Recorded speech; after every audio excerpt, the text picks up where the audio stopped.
미래란 무엇인가라고 하는 세 번째 이야기입니다. 오늘 우리 신명기 이 말씀에 따르면은 여러 종류의 무당이 이렇게 많을 수가 있을까를 우리가 볼 수가 있지만 그냥 우리가 통상적으로 점쟁이라고 얘기할게요. 하나님은요, 우리의 미래에 대해서 물음표를 많이 남겨놓으셨어요. 그죠? 한 치 앞도 내다볼 수 없는 미래. 때로는 불안하기도 하고, 때로는 궁금하기도 하고, 때로는 불안하기 때문에 그것으로 인해서 싸우기도 합니다. 가정에 또 불화가 생기기도 하고요. 또 사람과의 관계가 또 깨지기도 하는 그런 경우를 볼 수가 있어요. 그죠? 사람은 언제나 믿는 사람이나 안 믿는 사람이나 불안함을 늘 갖고 있습니다. 미래에 대한 두려움이 있는 거죠. 그래서 그것을 어떻게 해서든지 알아보려고 합니다. 알아가려고 해요. 그죠? 근데 하나님 왜 우리의 인생의 여정길에 이렇게 물음표를 남겨놓으신 건 뭔가요? 그냥 쫙 하니 그냥 한 몇 년 정도 너의 미래가 이럴 것이다라고 하는 걸 계획표, 청사진을 딱 보여주시면 그 청사진대로다가 어려움이 있으면 어려움이 이 지점에서 있겠다라고 생각을 하고 나름대로 뭔가 방어를 해보려고 할 거 아니에요. 그죠? 뭐 축복된 일이 있으면 이 축복을 또 어떻게 나눌까? 또 하나님께 어떻게 감사함으로 올려드릴까? 그런 나름대로 가늠할 수 있는 게 있으면 좋을 텐데 우리는 내일 일이 어떻게 될지 몰라요. 그죠? 불길함도 있을 수 있고 또 좋은 일이 생길 수도 있고 그렇다는 겁니다. 그런데 이런 불안한 인생 가운데 하나님 물음표를 남겨놓으셨어요. 그죠? 왜 물음표를 남겨놓으셨겠습니까? 하나님을 신뢰하면서 하나님을 의지하면서 그렇게 믿음의 걸음을 한 걸음씩 한 걸음씩 내디디라고. 그런데 우리 마음이 되게 급하잖아요. 그죠? 사람의 마음은 굉장히 급해요. 빨리빨리 뭔가를 알기를 원합니다. 그래서 어때요? 하나님이 아닌, 하나님께서 뭔가 깨달음을 주신 게 아닌데 그 깨달음을 혹시라도 누군가 아는 사람이 있을까 하고 때로는 어때요? 사람을 의지한다는 거예요. 사람을 의지해요. 오늘 말씀 가운데 나왔잖아요. 10절 보시면 신명기 18장 10절 한번 띄워봐 주실래요? 10절 보시면 그의 아들이나 딸을 불가운데로 지나가게 하는 자나 점쟁이나 길흉을 말하는 자나 요술하는 자나 무당이나 11절에 진언자나 신접자나 박수나 초혼자를 너희 가운데 용납하지 말라. 구약에서는 이렇게 미래를 예언하는 자들에 대해서 어떻게 알았습니까? 돌매질해서 쳐 죽이라고 나와 있어요. 심지어는 뭐라고 나와 있느냐면 12절에 이렇게 나와 있습니다. 12절에 이런 일을 행하는 모든 자를 여호와께서 가증히 여기시나니 이런 일을 행하는 자도 하나님께서 가증히 여기시고 이런 일을 듣는 자들도 하나님께서 용납하지 않으시겠다는 거예요. 14절 보시겠습니다. 14절 내가 쫓아낼 이 민족들은 길흉을 말하는 자나 점쟁이의 말을 듣거나 내게 내 하나님의 여호와께서 이런 일을 용납하지 아니하시느니라. 용납하지 않는다는 거예요. 그런데 최근 들어서 뿐만 아니라 예전에도 이런 일들에 대해서 기독교인들이 점을 치러 다니고 기독교인들이 무당짓을 하고 있고 기독교인들이 앞날에 대해서 상담을 해준답시고 귀신의 영에 사로잡혀갖고 이런 일을 하는 사이비 이단들이 많이 있다는 겁니다. 하나님의 말씀이 있잖아요. 말씀. 응? 왜 자꾸 하나님의 말씀 아닌 것으로다가 자꾸 미래를 자꾸 계산하고 가늠하십니까? 하나님께서 가증히 여기신다니까요. 하나님께 용납하지 말라는 거예요. 이 구약시대야 예언의 예언이라고 하는 것은 하나님의 기록된 말씀이 없으니까 하나님께서 대언하시는 대언자들을 통해서 말씀을 하신 것을 사람들이 마음에 품고 그것을 암기하는 거잖아요.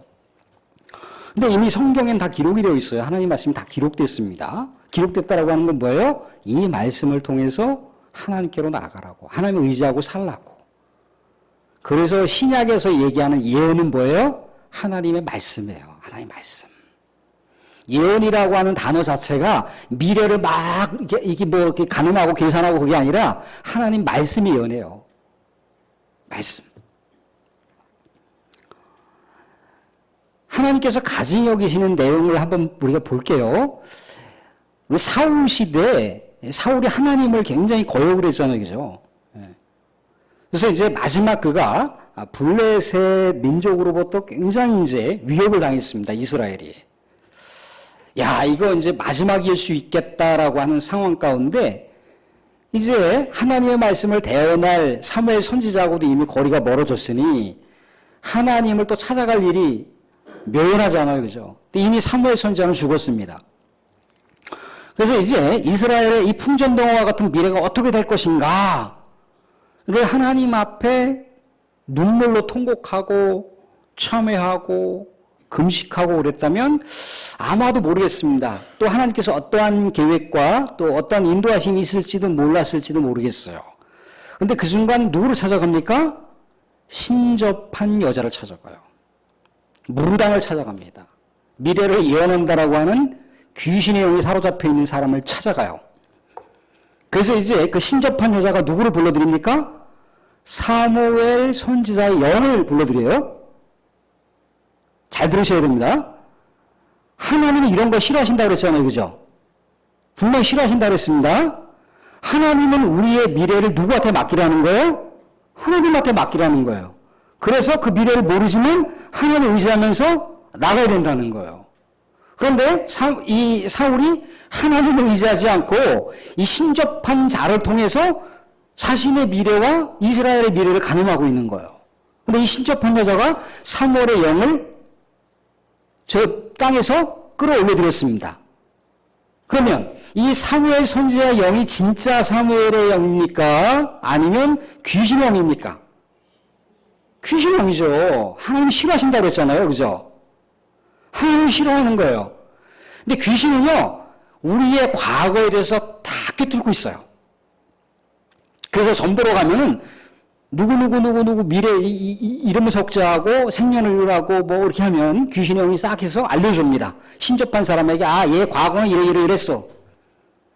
근데 미래는 사실 모르기 때문에 그럴싸하게 갖다 붙이는 거예요. 미래는 누구만 아십니까? 하나님만 아시는 거예요. 하나님만 아시는데 우리는 불안하니까 뭔가 미래를 자꾸 가늠해보고 싶고 미래를 막 듣고 싶은 거예요. 근데 미래를 알려줄 수 있는 분, 미래를 인도하실 수 있는 분은 하나님이라는 거죠. 물론 시의적절하게 하나님께서 어떤 섭리 가운데 우리에게 깨달음을 줄 수는 있어요. 어떤 지혜를 통해서 내가 하나님의 길을 벗어나고 있구나. 내가 하나님의 길을 온전하게 가고 있는 것 같다라고 하는 희미한, 마치 안개 속에서 뭔가 희미한 뭔가를 이렇게 우리가 성령의 인도하심과 이 지혜를 통해서 깨달을 수는 있습니다. 그래서 우리는 그렇지만 희미하지만 뚜렷하진 않지만 하나님께서 인도하심을 우리가 의지하고 믿고 나가는 거예요. 그런데 이 사울은 귀신의 영인 사무엘 선지자를 불러들인 것을 오해를 해서 하나님의 인도하심을 받는 것으로 착각을 했다는 거예요. 사무엘 선지자가 그렇게 귀신의 영이 그렇게 둔갑을 해서 그렇게 했는데 여하튼 귀신의 영도 뭐를 예언해 줍니까? 너의 미래가 끝났다고 얘기를 합니다. 하나님 그런 거 싫어하세요. 그런 거. 그런 거. 그래서 로마서 1장 22절 23절 보실까요? 1장 22절 23절 보면 스스로 지혜 있다 하나 어리석게 돼요. 스스로 지혜 있다 하나. 우리는 성경에서 그 지혜는 어디서 얻을 수가 있습니까? 지혜를 어디서 가둘 수가 있나요? 하나님을 경외함으로 하나님 안에서 지혜를 누리는 거예요. 하나님 안에서. 하나님의 영역을 벗어나서 내 지혜, 내가 누구를 상담한다? 그런 거는 심리학자들이나 그냥 일상적인 이야기를 해주는 거고요. 하나님 안에서의 지혜는 교회를 세우는 거예요. 우리의 개인적인 사사로운 그 사람의 축복을 가늠하고 그 사람의 미래를 막 하고 그런 게 아니고 교회를 세우는 것, 하나님을 영화롭게 하는 것, 거기에 초점이 있어요. 근데 자기 스스로는 지혜롭다고 하는데 22절에 어리석다는 거예요. 하나님의 관점에서는 어리석다라는 얘기를 해주고 있어요. 그렇게 하나님을 의지하지 않고 자신의 미래에 대해서 뭔가 자꾸만 다른 대상을 바라보면서 의지하는 자들은 심지어 23절에 이렇게까지 얘기하고 있습니다. 23절에 썩어지지 아니하는 하나님의 영광을 썩어질 사람과 새와 짐승과 기어 다니는 동물 모양의 우상으로 바꾸느니라. 하나님의 영광의 자리에 떡하니 사람이 차지하고 있는데 이 무례한 사람들은 그걸 모르는 거예요. 자꾸 그러니까 하나님의 위치에다가 사람을 자꾸만 높여놓는 거예요. 이당 사이비 교주가 이렇잖아요. 처음엔 그럴싸하게 복음을 막 얘기하는 것 같아요. 나중에 들으면 개똥처럼 얘기하고 있어요. 사이비 얘기하고 있어요. 사이비 얘기. 내 말을 들어야지 어떻게 된다고. 다 가짜들이야. 가짜들. 요즘에 뭐 유튜브에서도 보니까 막 뭘 해준다, 사주팔자를 해준다. 근데 사주팔자라고 하는 그렇게 명확하게 이름을 달고 있는 것도 있지만, 뭐 천기무소를 해준다라고 딱 십자가를 걸고 이렇게 뭔가 유튜브 이 방송을 하는 거예요. 근데 조회수가 몇십만 명이에요. 몇십만 명. 그래서 제가 궁금해서, 이 사람들 점을 어떻게 보나 하고 들어가 봤어요. 들어가 봤습니다. 처음에는 뭐 예수님 얘기하고 막 그래서 그래도 좀 뭐가 일리가 있는 얘기를 하는가 보다. 그랬더니 이제 이 예수님의 복음서가 아니라 누구 복음이에요? 내가 복음을 막 얘기하더니 내가 복음을 풀어주는데 하나님의 말씀을 풀어주는 게 아니고 뭐예요? 개똥 철학을 얘기하고 있어요. 자기 생각대로 얘기를 하더라는 거예요. 자기 생각대로 다 이렇게 저렇게 뭐 이렇다라고 얘기를 하더라는 거예요.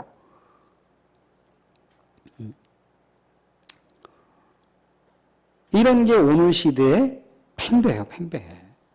말씀드렸잖아요. 우리는 미래를 두려워하거든요. 미래에 대해서 불안한 요소가 있거든요. 그걸 누군가가 명쾌하게 뭔가 얘기를 하면 휙 해갖고 귀신도 미래를 모르는데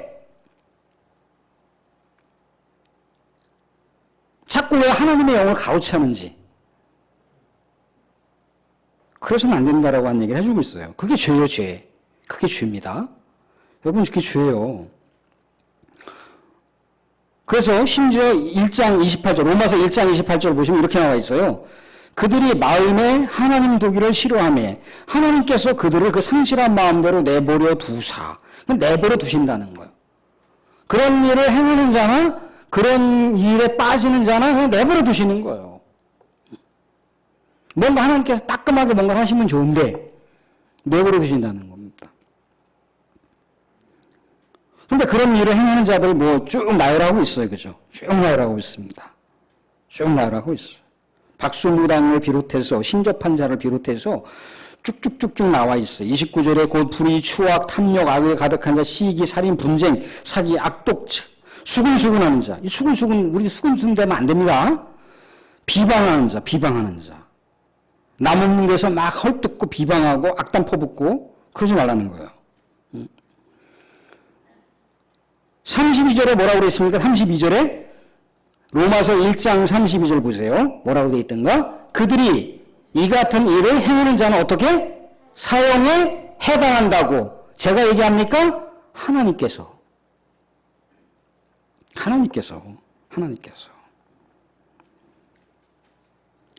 심지어는 뭐라고 되어 있습니까? 갈라디아서 보시겠습니다. 갈라디아서 5장 19절 보시면 이렇게 얘기가 나와 있어요. 5장 19절, 20절, 21절 같이 한번 읽어보겠습니다. 5장 19절 시작.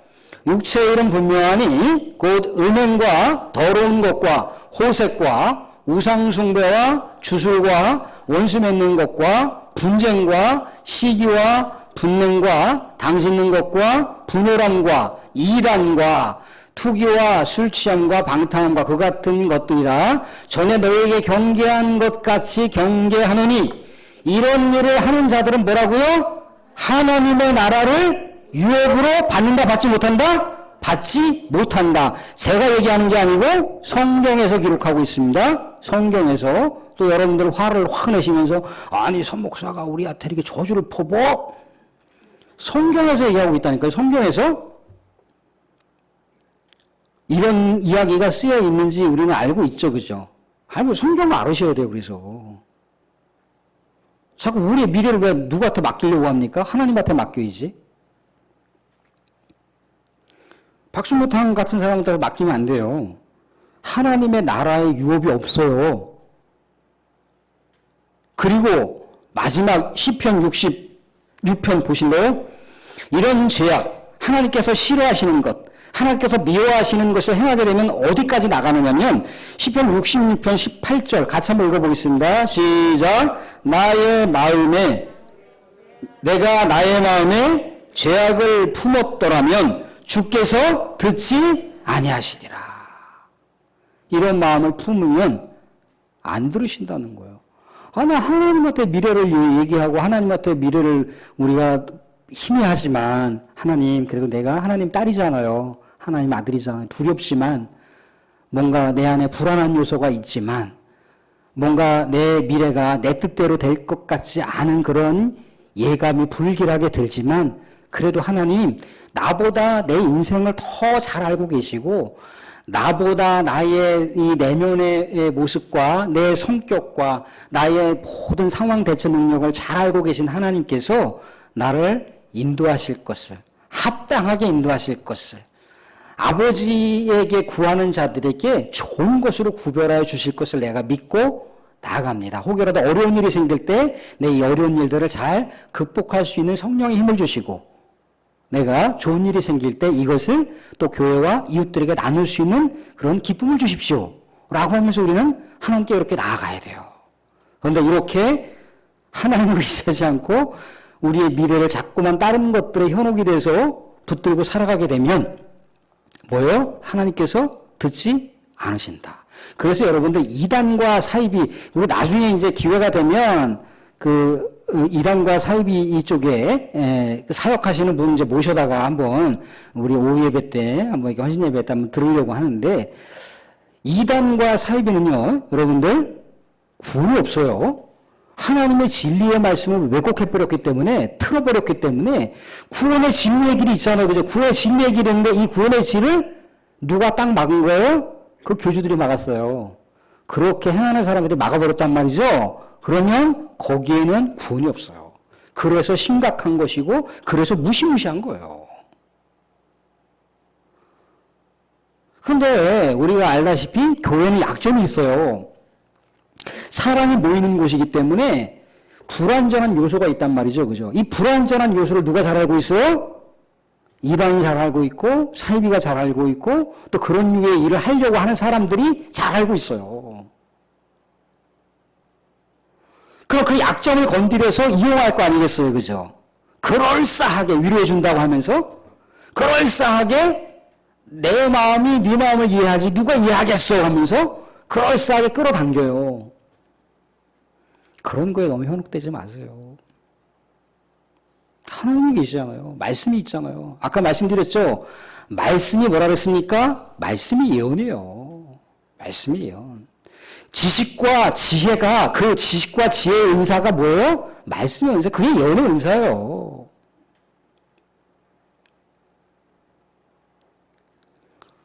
통변의 은사가 없으면 어떻습니까? 제가 뭐 잘 알고 있는 사람 그것 때문에 뭐 그냥 좀 사이가 좀 멀어지긴 했는데, 통변의 은사가 없으면 어때요? 응? 하나님 우리의 미래를 알아서 인도하시는데, 그런데 뭐 통변의 인사가 있는 것처럼 그 은사가 있으면 또 뭐 할 겁니까? 교회에 덕이 됩니까? 그렇게 해서? 자꾸 이단과 사이비 그 아류들 그런 류의 가르침과 그런 류의 이야기에 여러분들 너무 현혹되지 마세요. 우리의 중심은 언제나 예수 그리스도. 우리의 중심은 하나님의 말씀. 그거면 충분합니다. 언제나 하나님 말씀 가운데 하나님을 의지하면서 여러분들 하나님은 우리 사랑하는 자녀들에게, 우리 부모님들도 사랑하는 자녀에게 좋은 것으로 구별해서 주시길 원하는 게 어머니, 아버지의 마음이잖아요. 하나님 아버지도 우리에게 전인격적인 아버지잖아요. 그죠? 우리가 기도할 때 하나님은 아버지가 되시는 거예요. 아버지 존재가 되시는 거예요. 그럴 때 우리가 하나님께 기도하면 하나님 좋은 것을 구별해서, 아이고, 내 사랑하는 딸, 내 딸, 그렇게 구별해서 주셔요. 물론 일시적으로는, 내가 하나님한테 이거 원한 거 아닌데, 라고 할지 모르지만, 세월이 흘러 가보면, 그때 하나님께서 주신 것, 그게 지금 생각해보니까 정말 이게 좋았던 거였어. 정말 이게 행복한 거였어. 이게 하나님의 방식이고, 하나님께서 우리를 인도해 가시는 길이었구나라고 하는 것을 우리가 또 세월이 흘러 가면서 또 깨닫고 그러는 거예요. 우리의 미래를 우리가 다 알 수 있고, 우리의 미래를 그 누군가가 다 알 수 있다면 우리가 예수님 못하고 믿었습니까? 믿을 필요가 없죠. 우리의 미래를 우리가 다 알아서 대처할 수 있고, 우리가 지혜롭게 그 상황들을 다 알맞게 살아갈 수가 있는데, 우리는 그럴 수가 없으니까, 하나님이 우리보다 더 우리의 깊은 내막을 다 알고 계시고, 우리의 성정을 그 누구보다 잘 알고 계시잖아요. 그죠? 사랑하는 성도들, 주님만이 우리의 영원한 인생의 주관자십니다.